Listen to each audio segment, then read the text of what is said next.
السلام عليكم ورحمة الله وبركاته. بسم الله الرحمن الرحيم. الحمد لله رب العالمين والصلاة والسلام على محمد وعلى آله وصحبه أجمعين ومن تبعهم بإحسان إلى يوم الدين أما بعد. So we're continuing with the fiqh of fasting from the book of Bidayat al-Abid, Imam Abdul Rahman al-Ba'li. So this is pertaining, we're deciphering the fiqh of Madhab Imam Ahmad al-Hanbali, and so we're basing on that to go forth. So a quick review. We actually pretty much almost laid the entire chart last class about talking about the Ramadan, who's mandatory upon, who are excused, what are the nullifiers, and so we read up until we finished, I think, the nullifiers, and then we are at the chapter that talks about the expiation of a specific type of a nullifier. So just a quick review then. What are the things that would nullify your fast? Which would invalidate your fast? Okay, eating, drinking, and so we put all that in one category. That is what? It's jawf. Anything that would reach your internal aspects, right? Your stomach, whether from the top or from the other side. Anything that can reach your jawf would nullify your fasting, and this has to be intentional. Okay, out of forgetfulness is okay. If you're forced, it's also okay. It does not make you invalidate your fast. Good. So that's one. You said also induced vomiting, which means that you have to do it on purpose. That invalidates your fasting. The third one is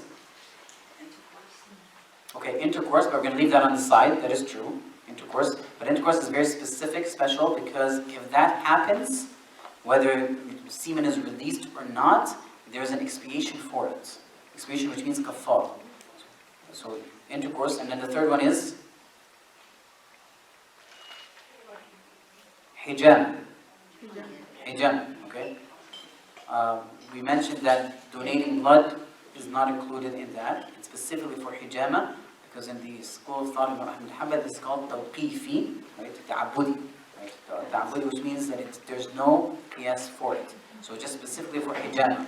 If you do soft, which means taking it out of your veins and arteries, does not invalidate your fasting. Yes? If someone is anemic and if something is what? Anemic, okay. And he needs iron infusions, then what? If they're anemic, they're probably not going to be fasting. If they reach that state, that they need blood infusion, trust me, they're not going to be fasting. Not the blood, the iron even. No, iron are usually taken as pills. That's different. But doctor says that iron infusion is better than the pills. I understand blood infusion if necessary, but that reaches usually a stage that they're very exhausted and tired, fatigued. Okay. All right. What else?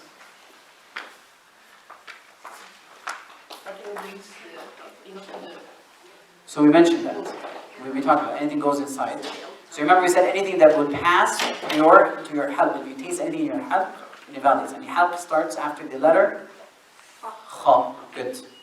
Now what else invalidates your fasting? What if I intended to break my fast? It was just intention, I'm not fasting. Does it break your fast? Yes, it does. Okay. That's the fifth. What's the sixth one? The menstrual cycle and postpartum bleeding. Okay. And then the seventh one is? Sorry? No, those are excuses not to fast. It doesn't. If you're nursing, it does not nullify. Can you imagine if you just every time you're nursing invalidate your fasting? No, it doesn't. No, it's an excuse to not fast if you fear for yourself or for your child. All right. What if somebody had released sexual fluids, mainly semen, not because of intercourse, but because of fondling or kissing or anything like that? Does that invalidate? Yes, it does. Does it require kafara, expiation? No, it doesn't. Okay, expiation is just specifically for jima'. Am I missing anything else? All right, I think this just suffices. All right, now, so we are on page 118. So this is expiation and recommended acts. So the author over here had mentioned, he compiled several things. So this section is divided into several sections. The expiation of having intercourse in Ramadan while fasting, and then he talks about recommendations, and then things they have to do later on, all this stuff. So I'm going to divide it into different sections. So the first section over here, it talks about the expiation of intercourse. So we've talked about this before. What's the expiation? To cleanse the sin of having intercourse. Free a slave. If you don't have that, fast 2 months, consecutive months. So how many days are those? No. 60 or 59. Could be two, Or 58. So it is by the hilal, right? By the lunar calendar. So you're fasting 2 months. So if you start from the middle of the month, then you finish the first middle of the month until the second middle of the month. You start from the beginning, then you pass, completed the second one, complete to the other one.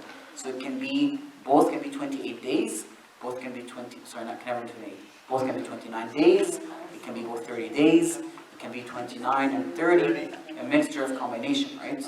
But essentially it can be up to 58 days, that's it doesn't have to be 60. And it's not like, I fast January and February. No, it has to be through the lunar calendar, okay? Because we are judged by the lunar calendar. And so it is freeing a slave, fasting 2 months. So if you can't free a slave, well, actually you don't have that because there's no more slaves. The second is you fast 2 months. If you can't, you feed 60 poor individuals. Good. Can I skip one to the other one? Can I just pick and choose which one I want to do? No, it has to be in order. Now, what if I can't afford to feed 6 individuals? It is dropped.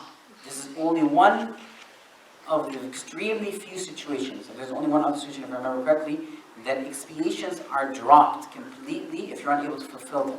Other expiations, if you can't fulfill them, that is fine, but you still owe it.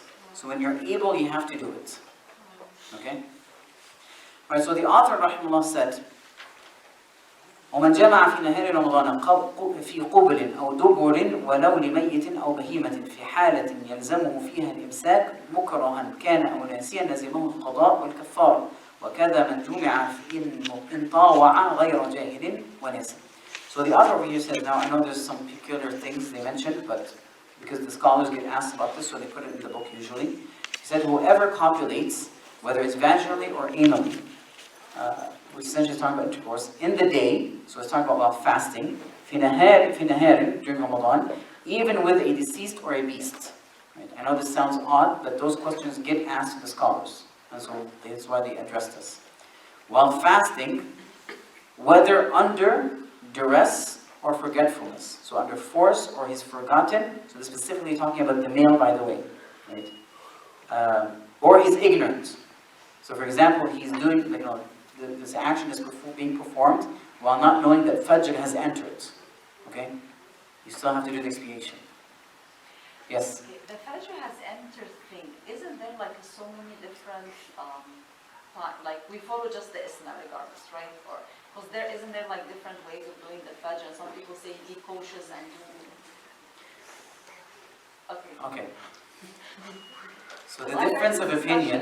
Okay. So they all agree on when Fajr starts, in reality. So it is when the حتى يتبين الخيط الأبيض من الأسود من الفجر. That fine, horizontal line of light appears, they know this is Fajr. Now because we're doing calculations, this is where they differ on it, depending on what calculations they use it, and this is based on the degree and angle they look at it. And so the majority of, a lot of individuals do 18 degrees of calculation. Now that is, by NASA, not correct. NASA originally thought it said it was 18 degrees, and then it fixed it to 15 degrees, and then it fixed it to 14.5. If I remember correctly, the only one that has adjusted the calculation to 14.5 or to 15 degrees is I think it's ISNA, so North American calculation. So that's why they're the only ones different. So they're the only ones, if you notice, different on your program for the other ones. That's the only ones. Usually the other ones are what? Are they earlier or later? They're earlier. They're early. A good few minutes. With almost sometimes 10 to 15 minutes. Right? They're earlier because the higher the angle is, the earlier it happens. The lower the angle is, the delayed it is, the more delayed it is. And so I would go with that calculation. But for the sake of, if you're talking about fiqh perspective, people at this point, they can only go with what's with them. So if you're in a country, just go by the adhan. Now if you have the option of picking calculations, right, and you're not sure which one it is, and you have doubts, and you don't know what's the background of it, the scholars talked about that. But the way they discussed it is, and I know we're taking a bit of a tangent, but just kind of generally important. And they took a bit of it, so what they discussed is, the way they discuss it is that if you are traveling, or in somewhere, and then you have two individuals that you trust, that they know how to figure out the timing, and then they differ it. Okay? So how do you deal with it? So they said, with fasting, take the one that's earlier. With prayers, take the one that is later. So you're sure in both situations that you started your fast, on time, you're being safe, but you also did not pray too early. Is that clear? Yeah, I was just asking because I noticed that Isna is so different, the 15, 20. I'm giving you the background why they're different. Yeah. It's because the degree angle they're using is 15 degrees. 15 degrees. 15 degrees. Everybody else uses 18 degrees. We are going to follow the masjid calendar. Almost everybody here follows the North American calculation. I don't know why it just happened. But almost everybody here follows the North, I've noticed this. Like if you notice all the adhans, Fajr time, it happens, if you're sitting in the masjid, it just happens all at the same time. And so it's not a problem here, inshallah. But the only thing we can do is just follow the calendar that we have. Let's not cause any confusion or anything like that.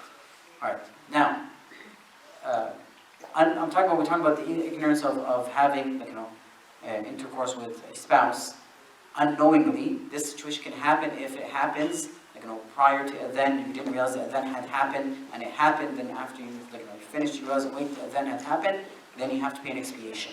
Okay? So whether forgetfulness or forced or out of ignorance. Specifically for the male. Right? For the female, there's a bit of an exception, we're going to talk about that. Right, so he said, whether it is under duress, forgetfulness, it must make it up and pay expiation. Right? So they must make it up and make expiation. وَكَذَا مَنْ جُمِعَ إِنْ طَاوَعَ غَيْرَ جَهِلٍ. Did we read? I think we read this last time, didn't we? Did we read this section last time? No. Okay. Because I remember going through it, I don't know why. Actually, I think we did, right? We did. I think we got up to one. I think we stopped. Stopped at voluntary. We read about it, but we did not read from the book. We had it on the board. I know I tried to explain everything first on the board so that we can fly through it easier, quickly. Right? So because this way when you're reading it, things start clicking. It's much easier this way. Alright, وَكَذَا مَنْ جُمَعَ إِنْ طَاوَعَ غَيْرَ جَاهِلٍ وَنَاسٍ. And so he said the ruling is the same for whoever has voluntarily copulated with, whomever was copulated with, if they participated while neither ignorant nor forgetful.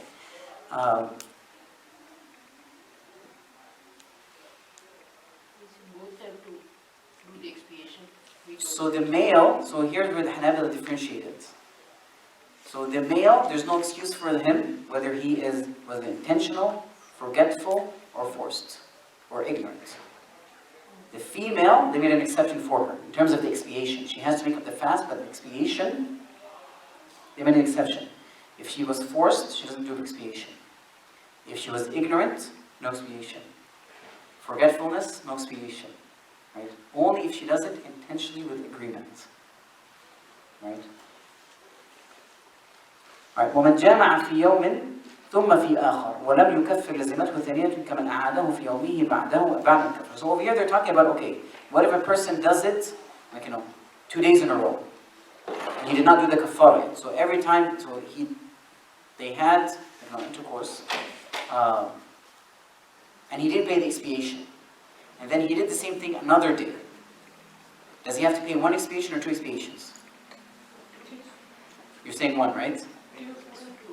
2 expiations. Alright, why are you saying 1? Why are you saying 2? Why are you saying 1?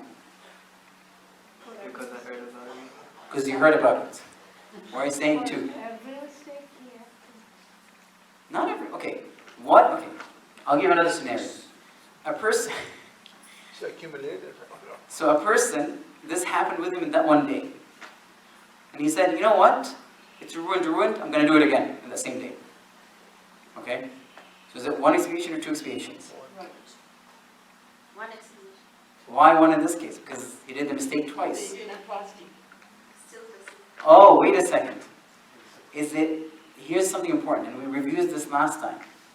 Is it because you broke your fast, or you did something that is wrong that would nullify your fast, does it mean that you can eat? No. No.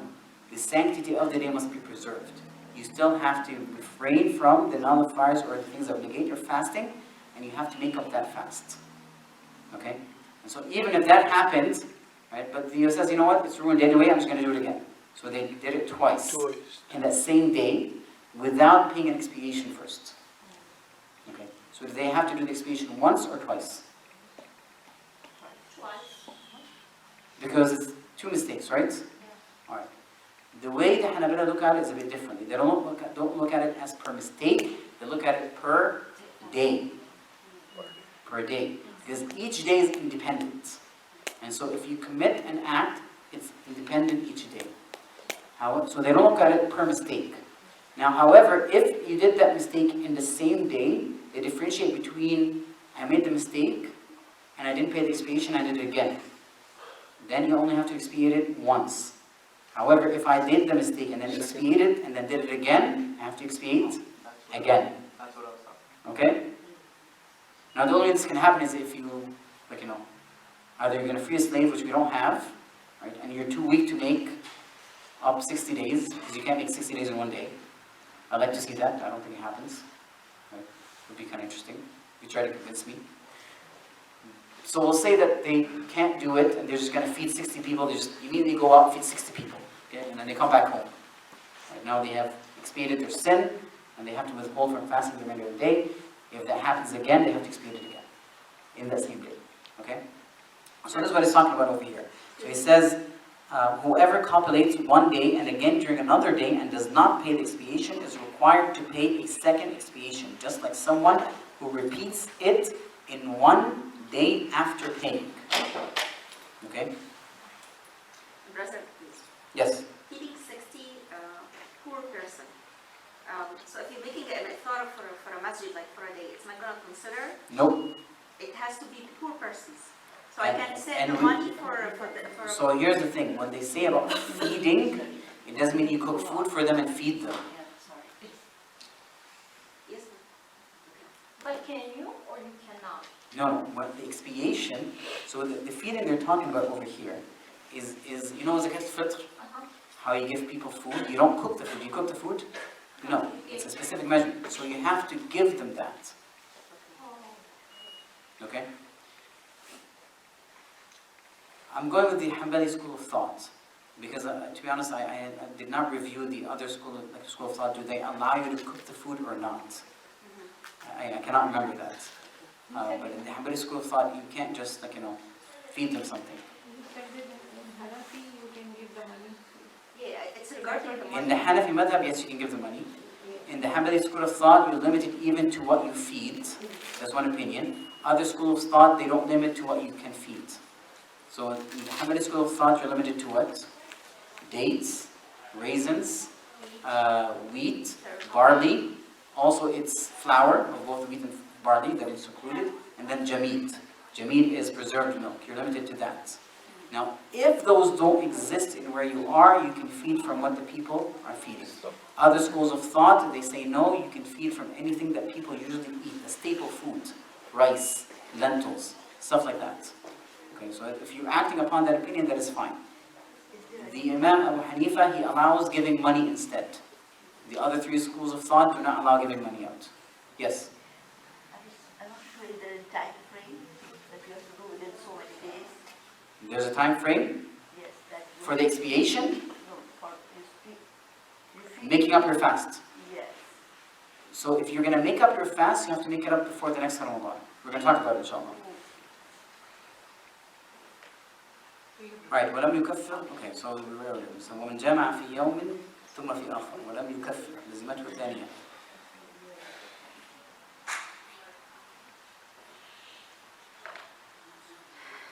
Right, so the author says ولا كفارة بغير الجماع. And he said the expiation is only for copulating ولا جماع بغير الجماع والإنزال بالمصححة رمضان. So he put two things, they combine it together.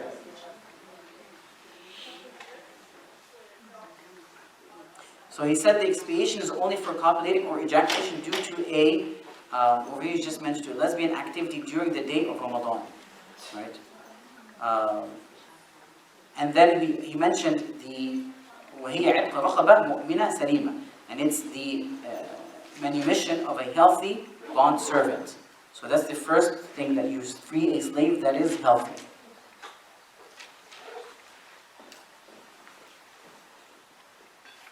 فإن لم يجد, if he did not find, if one is not available, then he fasts 2 consecutive months. فإن لم يستطع فإطعام 60 مسكينة. If he can't, then he needs to feed 60 poor individuals.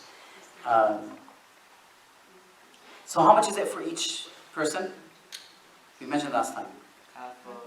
Half of a saw, which means 2 pound lengths of what? Of tam, right?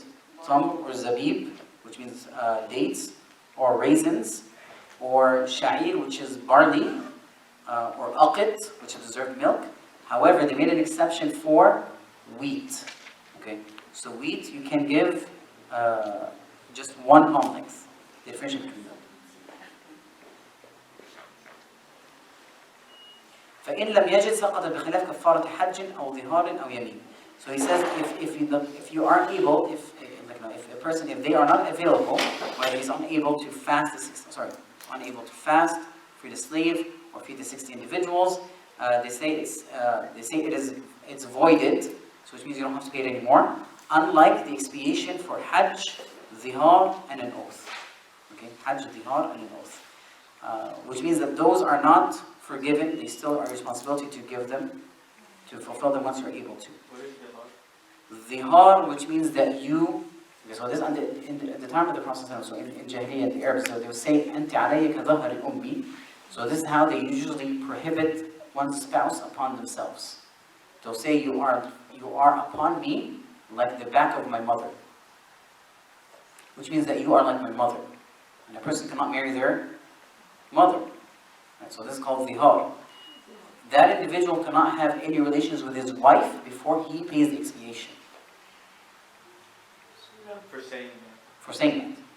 Just like saying. Because because what he did was he says, "You are prohibited upon me like my mother."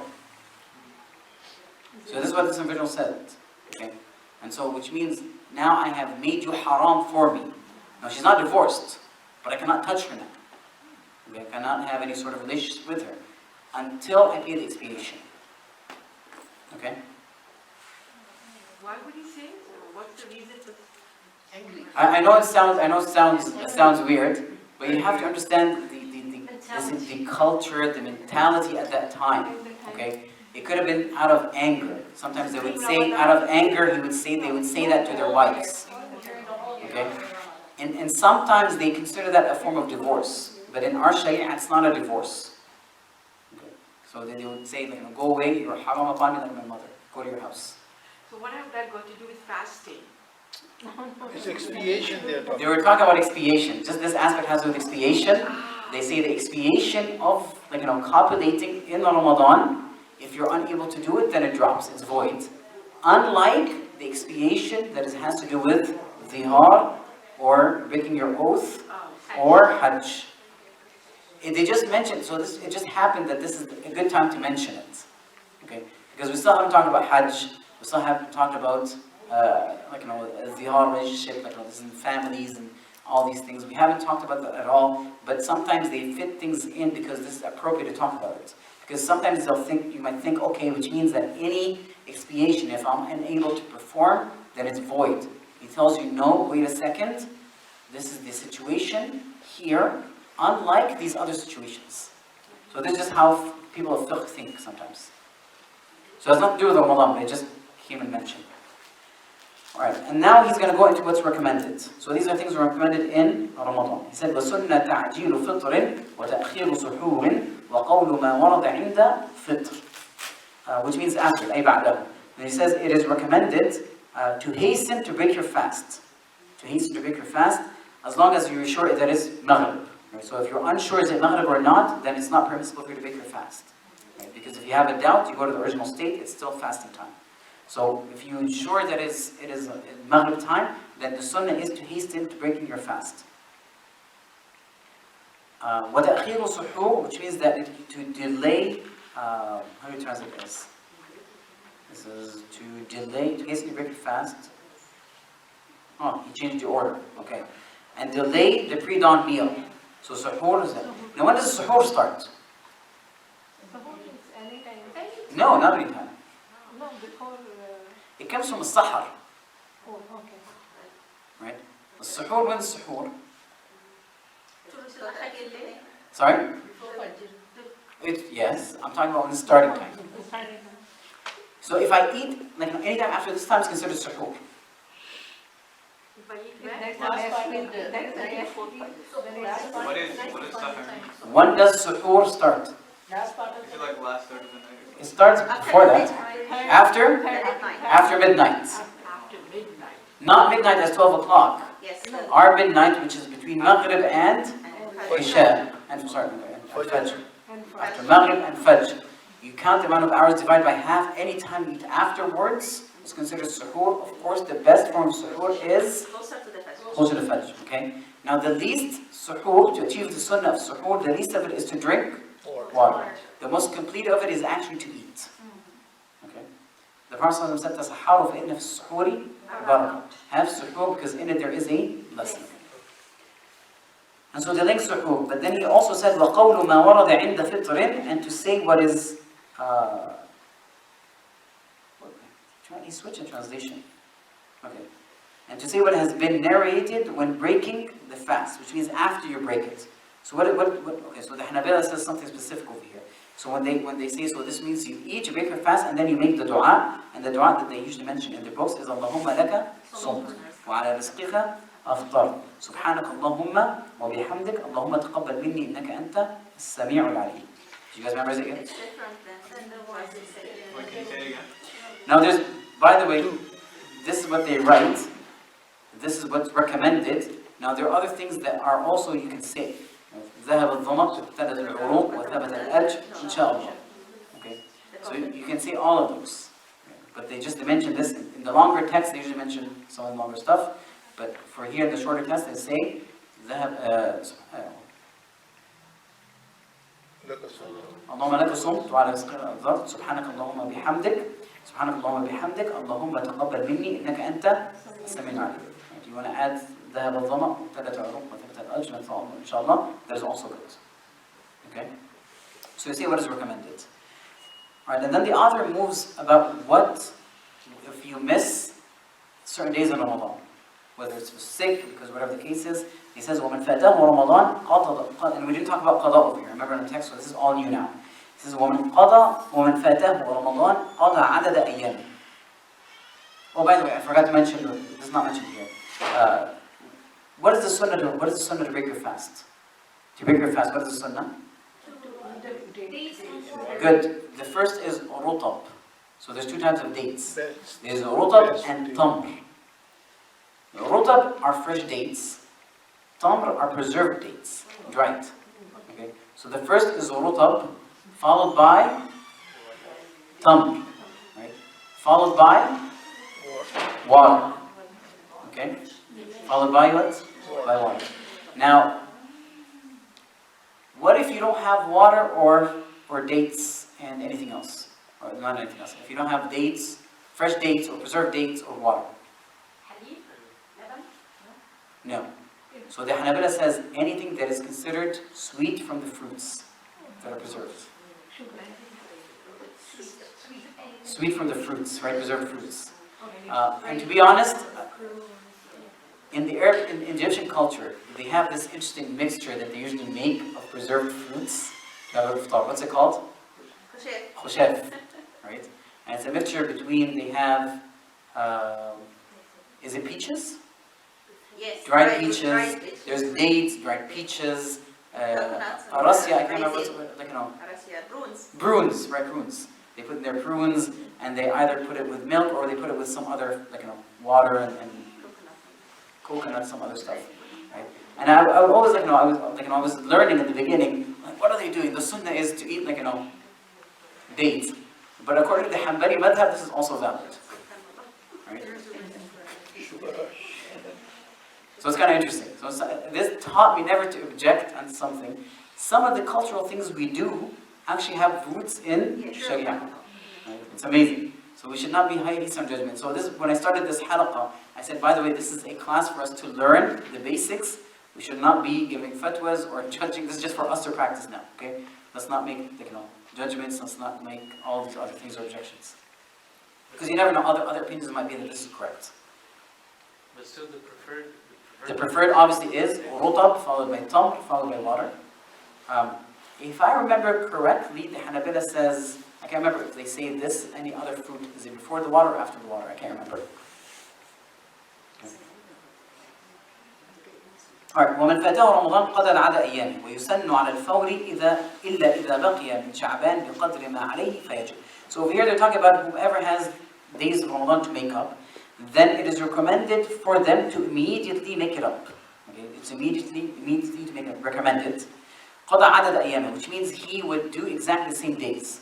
It doesn't mean that you have to make exactly the same hours. If Ramadan is like in a few days you missed are in summer, it's okay to make it up in winter.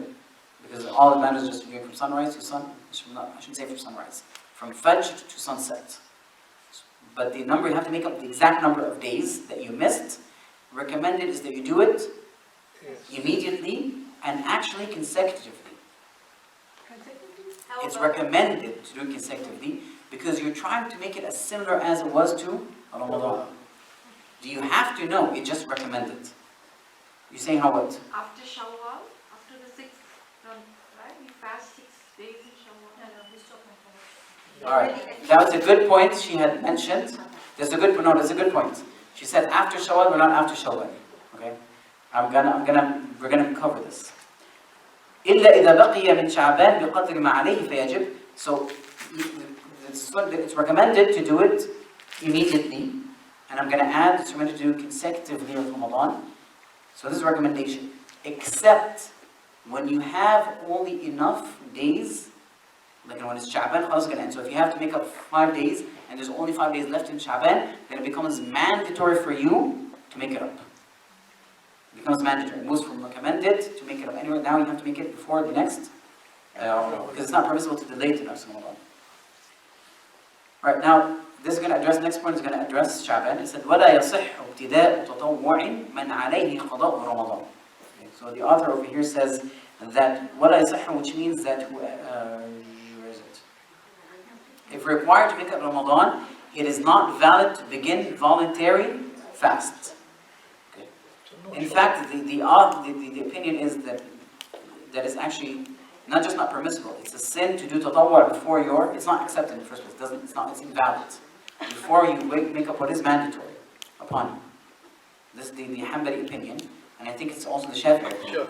They should not be doing voluntary acts before your mandatory acts. So if you have 5 days of Ramadan to make up, 9 days to make up in Ramadan, and you want to fast the 6 days of Shawwal, right? Then you should make up your fast first and then make up the days of Shawwal. Because you have to remember this is a day, which means a debt that you have to pay. And the reward of the fard is much higher than the reward of nafl. You have to remember that. And so we have to make that up first and then make the nafl. So make up your fasting first and then make up the few days of Shawwal. That answers your question, right? But how about if you're traveling and stuff and you do miss, let's say, 25 plus, so numbers in that. It's a lot of travel. I'm sorry? It's a lot of travel. Well, I mean, it happens, I know. Right, it happens. Let's say if that's the case, that you're traveling and you do miss it, then you miss Shawwal completely. Then you should not be making Shawwal. You have to make up your fast first.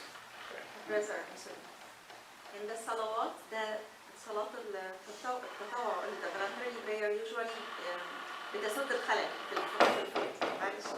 Is a siyam, if we really, when we were young, we're having some this and we really don't recall it, and the voluntary siyam can... You're talking about fasting? You're talking about fasting? Yes. So you estimate as best as you can, right? And inshallah, hopefully, inshallah, if anything missed, because you're not doing it on purpose, if there's anything left over, inshallah, hopefully it will be supplemented. And we cannot have a double niyyah for one time. No, you cannot have... No, that's an excellent question. Because by the way, in nafl, you can have double niyyahs. So if I walk into this masjid, and I can make the intention of praying Tahiyyat al-Masjid along with the sunnah of Salat al-Dhuhr, along with the intention of istighfar, or I can have haja, or with it, compile with it istikhara. So that's 5 intentions. Is that allowed? Yes, it is allowed. Hello? Yeah, it is allowed. So it's Yeah. In Hanbali. No, I said nafl. I cannot intend, this is my fard, my sunnah, no, it doesn't work. So this is with nafl. Because Allah subhanahu wa ta'ala, it makes things, facilities easier. So if you can combine those, of course it's better if you disperse it. It is better if you pray Tahiyyat al-Masjid and then pray the sunnah. But is it accepted to do both? Yes. You'll be rewarded for both. Yes, not as much as reward as if you separated it, but you will get the reward. Because sometimes you walk and you don't have time, right? Yeah. And so it's smart to combine intentions. It is. It's, by the way, they tell you many of the people have preceded others, not necessarily by more actions, but the remembrance of intention. Right? Remembering compelling intentions. So, for example, they tell you, this is why it's recommended, they tell you every time you enter the masjid, make intention of you doing i'tikaf. yes. Because i'tikaf is what? Staying in a place. In the Hanbali madhab, it does not matter how long. Okay? So if you're staying, it's called, if you just sit for a sa'. So that's why I said it's recommending, whenever you enter a masjid, make the intention of i'tikaf. So you can imagine, if you remember this, every time you're entering the masjid, you're sitting, because you're waiting for the prayers, and then you pray, and then you sit, you do your tasbih, and then you do your sunnah. Anybody will think, what are you doing? Oh, I'm staying for the masjid for a bit, right? That is considered i'tikaf. And so you'll be rewarded for that. And so sometimes these intentions, these beautiful intentions, we forget about them. If we remember them, they're good. Okay? So inshallah, hopefully from now on, I'm hoping, I wish I can remember this most of the time. I myself forget. But hopefully we can remember, we can make the intention now that we are in i'tikaf, inshallah. Yes? Praying Tahiyyat al-Masjid and i'tikaf is two different. No, i'tikaf is sitting in a masjid. Yeah. But if you're going to walk into a masjid, obviously walk into pray and do some other stuff, you're going to halaqah, whatever the case is, make intention this is i'tikaf. Yeah. Tahiyyat al-Masjid is the salah for the prayer of the greeting of the masjid is anytime you walk in, you pray 2 rak'ahs. Can you mix? I have a question. Yes. For the Shawwal, it's very hard for women because if we fast the 6 days of Shawwal, then add the days that we have to make up from Ramadan, then we cannot fast for a certain period of the month. We end up not making all of them at the same. Can we do the 6 Shawwal? Would it be possibly in any madhab if we do the 6? Then Okay, so we're talking about Hanbali, it's not allowed. Shafi'i, it's not allowed. In other madhab, it is allowed. And it was known about Aisha radiallahu anha, she used to postpone it. No, we have to be careful. Because in that, there's no evidence, right, that she would fast the voluntary fasts. She says she delays Ramadan لِمَكَانَةِ الرَّسُولِ مِنِّي, because of the position of the Prophet from me. And so she would delay fasting on Ramadan. Nowhere in that hadith does she say throughout the year that she would fast voluntary fasts. Because if she's going to delay the fard, most likely she will also delay the nafl. Is that clear or not? No. Right. She says, I delay making up Ramadan until close to Sha'ban. Yes. Why? Because the reward of fasting within Shaban and No, has nothing to do with that. She said in the hadith, because of the position of the Prophet ﷺ from me. لِمَكَانَةِ الرَّسُولِ صلى الله عليه وسلم مني. You know they're married, right? لِمَكَانَةِ الرَّسُولِ صلى الله عليه وسلم مني. Do I have to explain further? No, we got Okay, good. You got it? So لِمَكَانَةِ الرَّسُولِ صلى الله عليه وسلم مني. And so she would not make it until later on. In that hadith says nothing about her making it voluntary fast throughout the year. Do you see? So you cannot take that as an evidence. You can take from that hadith that it's permissible to delay making up until Sha'ban. yes, that's what I mean. The Okay. priority, it is known. I know, but we're saying, can you fast nafl without first making up the fasting of Ramadan? Hanabila say no. Because they tell you, because your dhimma is occupied. Right? You cannot occupy something that's already occupied. So you need to finish your dhimma first, and then do the voluntary acts. What is this? Like your responsibility. Dhimma, which means, how do you describe this? Responsibility. Your liability, your responsibility, something that's being filled. You're occupied with some obligation that you have to fulfill. You have to fulfill that obligation, then replace it with other stuff. As long as this is need to be fulfilled, you cannot do anything else. But yes, there are other schools of thought that allow this, by the way. I'm just telling you. Right? So if you want to adopt that opinion, go ahead. No, we don't want to adopt, we just... No, it's fine. You don't understand. No, the point is, because you have to understand, many of us come from different cultures, okay? And so many of us would follow the opinion that we have learned from the scholars of that culture, and we acted upon it. That is okay. All right? It is fine. There's nothing wrong with that. As long as it's valid. As long as it's valid, Valid, yeah. yes, of course. That's the main question. And so me personally, I like to limit it between these four schools of thought, because usually anything out of that, most of the time, it's not a valid difference of opinion. Most of the time, obviously. Yes, there are always exceptions, but it's better to limit ourselves. So if a person comes from a Hanafi background, and this is what they know, and this is what they're practicing, and all of a sudden they're learning Hanbali, and everything just turned upside down, it's okay what you've done before. If you want to abide by this now, that is fine, because we're learning, becoming students of knowledge, and so we're teaching the Hanbali Fiqh. Hopefully, inshallah, I'm hoping to, if you guys bear with me, once we finish this, we move to more advanced texts on fiqh. Because this is just, to be honest, see how much knowledge, how much information we're getting? It's nothing. This is just basics, right? This was made for children. No, I'm serious, this was made for children. It's called Bidayat al-Abd, right? What would be the next step? Rules, how you apply. Details. Now remember, okay, what book? For me, it will be between Umdat al-Talib and Akhsar al-Mukhtasarat. Hamza is Dr. Hatim's word. No, Translation. Dr. Halim's Umdat al-Fiqh. It's different, Umdat al-Talib. Right. But now, okay, let's get back to fasting. We'll try to finish this, inshallah. Alright, so the author says, وَلَا يَصِحُّ ابْتِدَاءُ تَطَوُّعٍ مَنْ عَلَيْهِ قَضَاءُ رَمَضَانَ. And so he says, if required to make up Ramadan, it is not valid to begin voluntary fast. And then the author says, فَإِنَّ وَصَوْمًا وَاجِبًا أَوْ قَضَاءً ثُمَّ قَلَبَهُ نَفْلًا صَحَّ. He said, if intending an obligatory fast or making up a fast, then changing it to a voluntary is valid. Okay. And it's disliked except for a good purpose, a good reason. So this is the same thing with any other acts of worship. So for example, I walk into the masjid and I'm going to pray Salat al-Dhuhr. And I said, Allahu Akbar, pray Salat al-Dhuhr. Then I'm praying by myself. All of a sudden a jama'ah walks in and they're going to pray in jama'ah. And so I can change my intention of this dhuhr to be nafil. I finish it so I can attend jama'ah. So this is a good reason to do that. Okay? And so if you are making up days in Ramadan, and then for whatever reason you started fasting after Ramadan, and then something happened, there's a legitimate reason for you to switch it to a nafl. That is okay. You can change it to nafl. It's valid. Yes? Like in that scenario for the prayer, what if you finish the prayer and then you see them like praying Jama'ah? Then you can pray with them jama'ah again. But you would make the intention of another or? No. Jama'ah. So you repeat the prayer. And then the one you prayed before would count? Would be nafil. No? Or- Can you? It's always on my mind.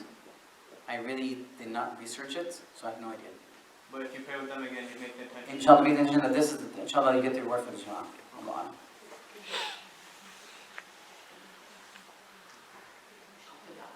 Alright, وَيَحْرُمُ تَأْخِيرُ قَضَاءِ رَمَضَانِ إِلَى آخَرْ بِلَا عُذْرٍ. And it says it's not permissible to delay making up Ramadan until the next one without any excuse.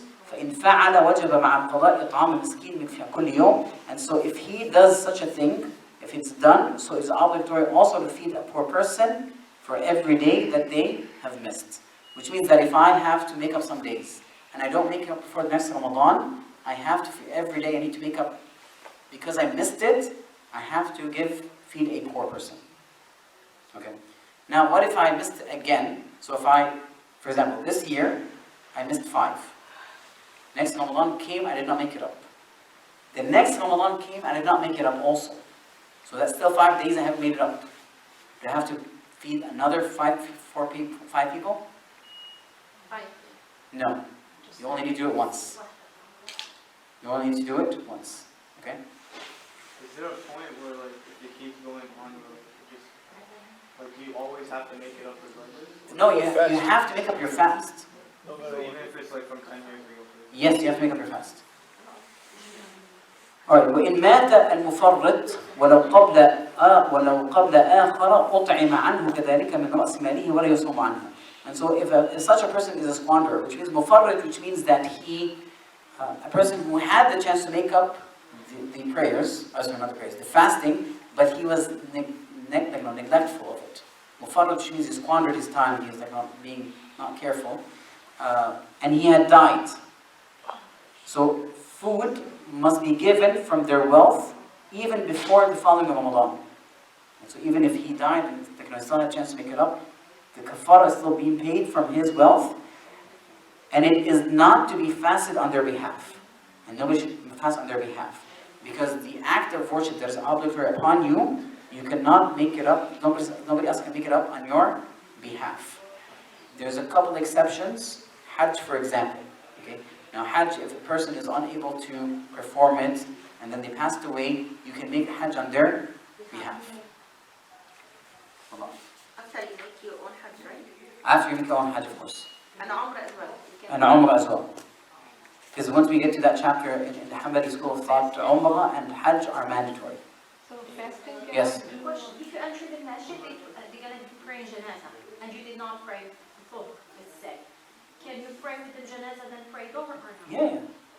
Because, okay, as long as there is time for you to perform your prayer, it's okay. The only problem is if you are walking in, literally 4 minutes before the next prayer, okay, and there's salat janazah, and you know you need that 4 minutes to pray, you should not be praying salat janazah. You should be praying your prayers. It's mandatory for you. You cannot delay it. But yes, but because there's, okay, so it's called waqt muwassa, extended time, which means I can perform it in any time in that area. So I can pray the sunnah before, pray salat janazah, if I need to go to, whatever the case is, it's fine. And then afterwards I can pray the Lord, as long as there is time. Allah.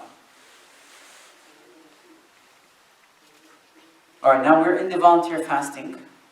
Oh man, we're taking too long. Alright, volunteer fasting. Let's at least start this, inshallah. And so these are the after Ramadan, generally quite often, after the mandatory fast of Ramadan, they talk about volunteer fasting. And so Allah subhanahu wa ta'ala rewards us for these volunteer fasting. In fact, the Prophet ﷺ had mentioned that the reward for it is that each day we fast for the sake of Allah ta'ala, Allah subhanahu wa ta'ala keeps the distance between our face and hellfire, a distance of 70 years. Right? So it is recommended. The Prophet ﷺ had encouraged us to fast. And so when they talk about the sunnah of fasting, they talk about several ones that they mention. And so they usually say that it's sunnah to fast 3 days of every month. Okay? Any 3 days. Any 3 days of every month. And it's sunnah to make those 3 days 13, 14, and 15. So there are 2 separate sunnahs. Okay? It's sunnah to pray to fast. Well, I keep saying subhanAllah praying. To fast 3 days of any month. Just 3 days. It can be a Tuesday and a Thursday. A Thursday and a Tuesday. Whatever the case is. But it's also sunnah to make those 13th, 14th, and 15th. And what about Monday and Thursday? I'll get there. Because there's multiple ways, there's multiple different fasts, voluntary fasts. Now, Monday and Thursday is also a voluntary fast. Is that right? The fasting of Shawwal, the fasting of Hijjah, Arafah, all these are voluntary fasts. And so they talk about those. So say it's like a voluntary fast to do those. And then there's things that are disliked for you to fast. So it's disliked, for example, to single out Friday by itself. Or Saturday by itself. So if you fast Thursday and Friday, or Friday and Saturday, it's okay. Saturday and Sunday, it's okay. It is disliked to single out the entire month of Rajab to fast it. If you fast 27 days, it's okay. Because you have some days you did not fast.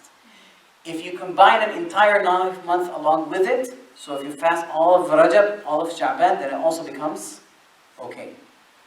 Alright? Yes? Isn't that based on like the intention of, based on the hadith? What? Of Rajab? Like isn't there a hadith that people misinterpret and say like, oh, I'm going to single out Rajab to fast?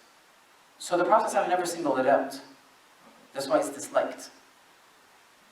It's neither the Tabi'in anybody never singled. So that's why it's disliked to single that out. Because even Aisha said that the Prophet ﷺ had never fasted an entire month other than Ramadan, except maybe which month? Sha'ban. Right? And he would fast all of it. He would fast all except a few days. Okay? She would say that. Which means that it didn't happen in Rajab. So to single out Rajab specifically without any virtue is disliked. Because it was used to be done in the ignorance, the time of ignorance. That's why Sayyidina Umar radiallahu anhu used to beat those who fasted in it and tell them Possible, they have to. I don't know. Now there's also fasts that are prohibited. Just let me continue this. There are fasts that are prohibited. No, that is disliked. Yawm al-Shak is disliked. In the Hanbali school of thought, it is disliked. Yawm al-Shak, the day of doubt. Do you guys know what the day of doubt is? We talked about it. The day of doubt in the Hanbali school of thought is that when it's the 30th night of Sha'ban, and you go to look for the hilal, and a clear night and you don't see it, and you wake up the next morning, you say, I'm going to fast. That is considered the day of doubt. It's called the day of doubt, and so they say it's disliked to fast it. It is just disliked. Now there are fasts that are prohibited. It's haram for you and it's invalid. This is Eid, right? The 2 days of Eid and also the Ayyam al-Tashriq. So Ayyam al-Tashriq. So I'm going to explain. So the 2 days of Eid are Eid al-Fitr, which is how many days? No, Eid al-Fitr is 1 day. I'm saying this because in my culture, they say it's 3 days. It is not. It is 1 day. Okay, Eid al-Fitr is 1 day. Celebration is 3 days. Now Eid al-Adha is also 1 day, but there's also Ayyam al-Tashriq, which is the 11th, and 12th, and 13th. Because the Prophet said, Hadi Ayyam Ak wa Shurb. So it's not permissible for you to fast in those 3 days, except if you had performed Hajj and did not have money to do the sacrifice, and so you fast 3 days in Hajj and 7 if you go back. Alright? And so it's okay for you to do it in the 13th, 11th, 12th, and 13th. That's the only exception. Other than that, it is not permitted. So those are going to talk about the voluntary fast. So there is the recommended, the disliked, and they're prohibited. So let's read the text, inshallah. So the author said, وَيُسَنُّ صَوْمُ التَّطَوُّعِ, and its voluntary fasts are recommended. وَأَفْضَلُهُ, the best of fasting is يَوْمْ وَيَوْمْ. The best form of fasting is to fast a day, every other day. And this is called Siyam Dawud. Good. But there's a condition for that. Is that it doesn't weaken you from your obligations. That it doesn't weaken you from obligations. And especially if we're talking about obligations like, the rights of Allah subhanahu wa ta'ala, the rights of the other, servants and stuff like that. Did the Prophet himself? No, the Prophet did not fast a day and a day. So But if you look at the fast of the Prophet, the way it's done, it's almost as if he fasted. So when you fast a day and a day, you're fasting half the year. Yeah. And so the Prophet, the way when he would fast, if you look at the numbers, I've read this somewhere. I can't remember the top of my head, but I can't confirm it. It's also, he seemed like he'd fast also half the year. Because for example, he'd fast almost all of Sha'ban, You spread it. right? Monday and Thursday. And then he would fast Mondays and Thursdays, and sometimes all narrations he would fast Thursdays and some all Friday. add there the 9th and the 10th. And so if you look at it, you almost also this is also half the year. So the Prophet did not fast day and day. So when would it be recommended, or who would that be recommended? It just, the Prophet was mentioned in the hadith, a person who has strength in him. Yeah. And so the Prophet had said that fast day and a day, this is the best of fasting. This is the fast of Dawood, and he mentioned it would not prevent him from striving in the path of Allah subhanahu wa ta'ala. So the condition is that it doesn't, can لا يفر في القتال, did not run away in the battlefield. So it doesn't weaken you, so that's the condition. This is when it becomes the better one. And so you're talking about individuals who are physically strong or able to withstand it, all these things. But if the Prophet himself didn't do it, then like... Yes, that is fine. But he said this is the best of fasting. Yes? The sunnah of the Prophet ﷺ observing Mondays and Thursdays. Yes. Now, if somebody makes it like a fard and does every week, Monday, Thursday. Is that, What do you mean make it like a fard? sorry? What do you mean he makes it as a fard? Missing Like into the sin. he or she will miss it and will do it, That is fine if they don't miss it, yeah, because it becomes a habit to perform good deeds. yeah. But do they consider it a sin to miss it?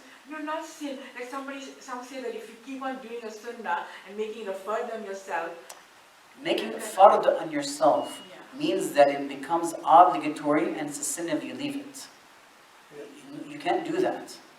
But if you treat it like a fard, that you make yourself, I'm treating this like I'm going to have to do it, that is fine. With the knowledge that you're not making it a fard. You're just treating it that way. This is why many of the scholars, they say you should treat the sunnah of prayers like a fard. So that you keep doing it, you don't miss it. Right? But if you miss it, it's okay. it's okay, right? But can somebody do Tuesdays and Thursdays? Does it have to be Monday and Thursday? It has, because he used to do my, No, fasting any day of voluntary fast is fine. To follow our Prophet, but the sunnah is better. So we're talking, okay, they come in levels, okay? So fasting generally is recommended, is good, as long as you stay from the disliked days. Right? So for example, Tuesday is a good day. My vacation day is Tuesday. It's better for me to fast on that day. So every Tuesday I'm fasting that day. Is that bad? No, there's nothing wrong with that, okay? But then there is the, what is recommended, right? What is, and so recommended Monday and Thursday, okay? The 3 days of the lunar cycle in the middle. So those are additional recommendations. Okay, so it's more reward of Allah. Okay, so let's just continue with this quickly. It says, وَأَفْضَلُهُ يَوْمٌ لِيَوْمٍ, and the best of which is following is, وَأَفْضَلُهُ, the followings are the best, right? Every day, every other day. يَوْمٌ لِيَوْمٍ وَصَوْمُ ثَلَاثًا مِنْ كُلِّ شَهْرٍ, and 3 days of every month. وَأَيَّامُ الْبِيضِ أَفْضَلُ, and the white days are better. So just fasting 3 days every month is good, and it's better that they be the white days, because they're called because the moon is lit, and it's the 13th, the 14th, and the 15th. And then he also said وَالْخَمِيسِ وَالْإِثْنَيْنِ, which is Thursday and Monday. And then he also says وَالسِّتْ مِنْ شَوَّالِ, the 6 days of Shawwal. وَالْأَوْلَى تَتَابُعَهَا, and it's better that, it's recommended that you make them consecutively. وَعَقِبَ الْعِيدِ, and right after Eid.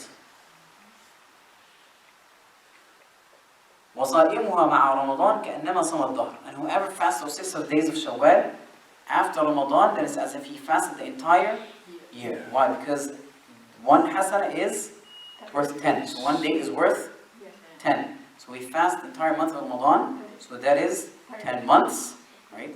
And then you fill it with 6 days. 6 days, that's times 10, that's 60, that's 3. Sorry. That is 2 months, sorry. That's 30. Anyway. 6 days, that is 2 months. So it's as if you are fasting the entire year. Alright, وَصَوْمُ الْمُحَرَّمِ, and the fasting of the Muharram, which is referring to the month of Muharram. Okay, it's referring to the month of Muharram. وَأَكَدَهُ الْعَاشِرِ, and the Akada, which means the most recommended of it, is the 10th. The 9th and 10th or just the 10th? وَأَكَدَهُ الْعَاشِرِ, and then it's good to combine 9 and 10 with it. وَهُوَ كَفَّارَةُ سَنَةٍ, and its reward is expiation of a year. ثُمَّ التَّاسِعَ, followed by the 9th. So in the Muharram, right, it's recommended to fast the entire month. Like all months of fasting in Muharram, right, is good. Because the Prophet said that the best of fasting after the month of Ramadan is fasting the month of Muharram. Right? And the best of prayers after the Faridah prayer is the... No, it's praying Tahajjud. No. Based on the hadith, right? He said the best of it. But this is, because the Prophet used to pray at the end of the night. But it's talking about because it's the most ikhlas in it, most sincerity, all these things. And from Muharram, the best of days is 10th, followed by the 9th. So 9th and 10th, combine 9th and 10th. Or the 11th also, right? 10th or 11th. So the Prophet said 9th and 10th. If you're not sure, you're worried that he let start or not, then Imam Ahmad Hanbali said just fast 9, 10, and 11. Then you're sure going to hit the time. And he said ثم التاسع, and then he said وعشر ذي الحجة, and the 10 days of the Hijjah. So the 10 days of the Hijjah is referring to what?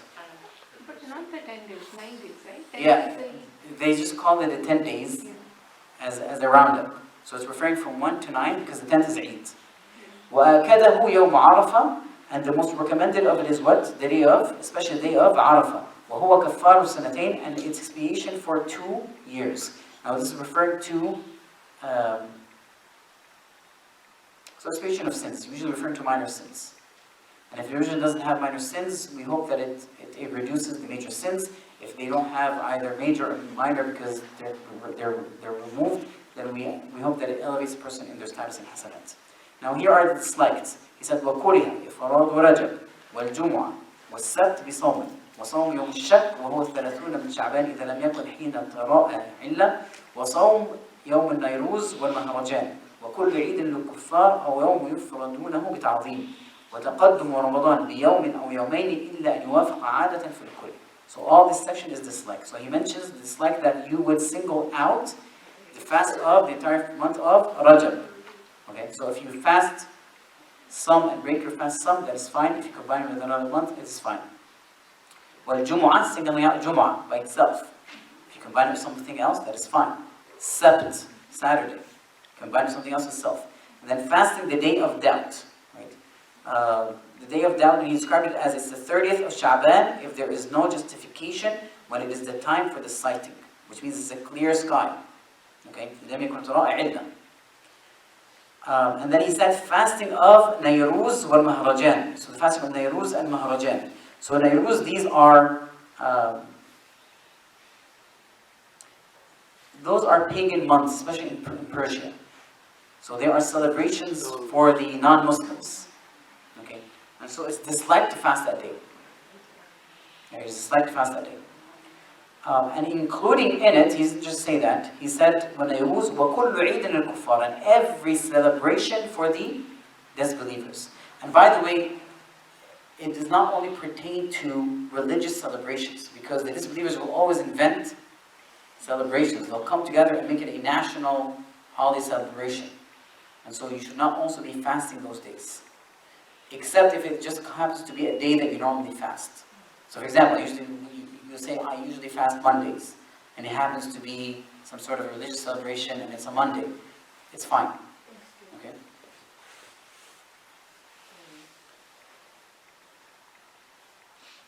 Alright, it's also disliked, وَتَقَدُّمُ رَمَضَانَ بِيَوْمٍ أَوْ مَيْ. It's also disliked that you would precede Ramadan by fasting by day or two, unless they are all of the above, unless any of the above coincides with a habitual fast. Alright, now this is what is invalid. وَلَا يَصَحُّ صَوْمُ أَيَّامُ التَّشْرِيقِ إِلَّا عَنْ دَمٍ وَمُتْعَةٍ أَوْ قَرَانٍ. So fasting the days of Tashriq, which is what days? 11th, 12th, and 13th of Dhul Hijjah. It's invalid unless done so for the ritual sacrifice of mut'ah or qaran. When you do Hajj, you do mut'ah and qaran, you have to give sacrifice. If you can't, then you can fast instead. وَلَا صَوْمُ عِيدٍ مُطْلَقًا وَيَحْرُمْ. Right? And it's absolutely no fasting on Eid, which is impermissible. Sorry, excuse me. Yes. Ayyamul Hajj are going to over on 13th. Say it again. Ayyamul Hajj, they say that if you cannot sacrifice, then do 3 fasting during the Ayyamul Hajj. So Ayyamul Hajj are going to end up on 13th of Dhul Hijjah? Yes, because people are done, right? Yes. Hajj is done on 13th. Okay. So that's why they say you fast 11, 12, and 13. Necessary to... That's why they fast 11, 12, and 13. Right. وَيَحْرُمُ مَنْ دَخَلَ فِي تَطَوُّعٍ غَيْرَ حَجٍّ أَوْ عُمْرَةٍ لَمْ يَجِدْ مَعَهُ يَصُومُ. مطلقا ويحرم, which means that you're not allowed to prohibit for you to fast on any day of Eid. No fasting on Eid, which is impermissible. And whoever begins a voluntary deed, with the exception of Hajj or Umrah, it is recommended to complete it, but not obligated. So if in the middle of the day if I'm fasting, if I decide to break my fast, is it a sin? No, not about Ramadan, just voluntary fast. Is it a sin? No, but it's recommended for you to complete it. The exception is Hajj and Umrah. If it's voluntary, there's no such thing as stopping in the middle or breaking it. You have to complete it to the end. Only Hajj and Umrah.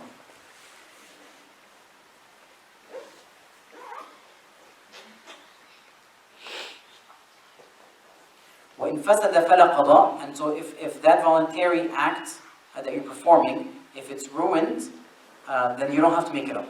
It's just recommended, by the way. ويجب إتمام فرض مطلقا ولو مستعن كالصلاة, and it's what is it?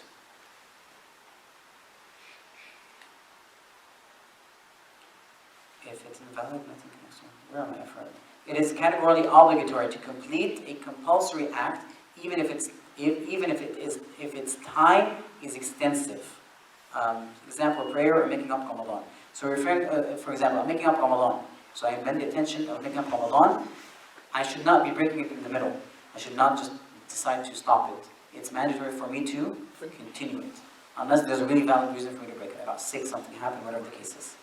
And so even if I have a chance to make it up later on, it should not happen. ويجب إتمام وقضاء رمضان ونذر مطلق وكفارة وإن بطل فلا مزيد ولا كفارة. And so if it's invalid, then there's nothing extra to be done, nor is there an expiation. I'm trying to make those up. وأفضل الأيام يوم الجمعة. So he's referring to the best of days. So he said the best of days are Jumu'ah. وأفضل الليالي ليلة القدر. The best of nights are the night of ليلة القدر. وتطلب في العشر الأواخر من رمضان. And you seek it particularly in the last 10 days of Ramadan. In all of the last 10 days, you seek it. And then he says, and it's وَأُوتَارُهُ آكَدْ.